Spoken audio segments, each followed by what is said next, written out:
कोयल हो गई काली। पाठ प्रवेश। घमंड करना अनुचित है। घमंडी का सिर सदा नीचा होता है, अतः हमें अपनी विशेषताओं पर घमंड नहीं करना चाहिए।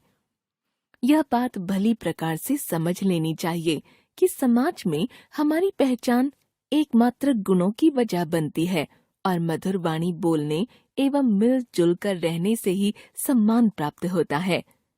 बहुत पुरानी बात है। गंगा नदी के किनारे एक घना जंगल था।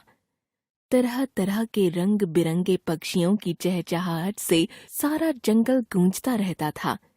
सभी पक्षियों की सरदार थी एक सुनहरी चिड़िया। इस चिड़िया का रंग सोने जैसा था, मानो सुनहरे पंखों वाली कोई परी हो। जब वह नीले आसमान में अपने सुनहरे पंख फैलाकर उड़ती थी, तब जंगल के छोटे बड़े सभी जानवर मुग्ध होकर उसे देखते रह जाते थे। वह जंगल की शान थी। उसके रूप रंग और चमकीली आंखों की सभी बहुत प्रशंसा करते थे। इतना ज्यादा लाड़ प्यार पाकर सुनहरी चिड़िया अपने आप को जंगल की रानी समझने लगी थी। सब उसे प्यार से सोनल कहकर पुकारते थे।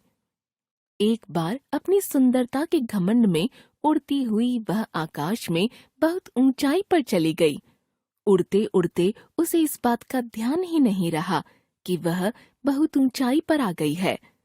उसके मन में ऊंचा, बहुत ऊंचा और सबसे ऊंचा उड़ने की लालसा थी। अचानक वह जोर से चीख उठी, "उई माँ, बचाओ!" सूरज की गर्मी ने सोनल को जला डाला।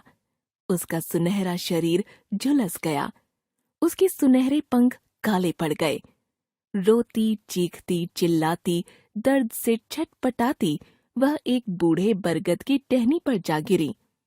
बूढ़े बरगद ने उसे प्यार से सहलाया, उसकी सेवा की। कुछ दिनों के बाद वह ठीक हो गई, पर वह बहुत उदास थी, क्योंकि उसका सुनहरा रंग काला पड़ गया था। उसे गुमसुम देखकर बूढ़े बरगद ने उसे समझाया, इस दुनिया में रूप रंग का कोई महत्व नहीं है।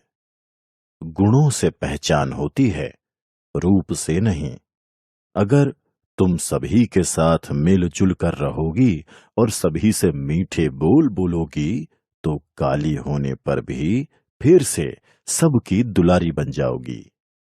तभी से सोनल ने मीठी वाणी में गाना शुरू कर दिया और अपनी मीठी बोली से सबका मन जीत लिया।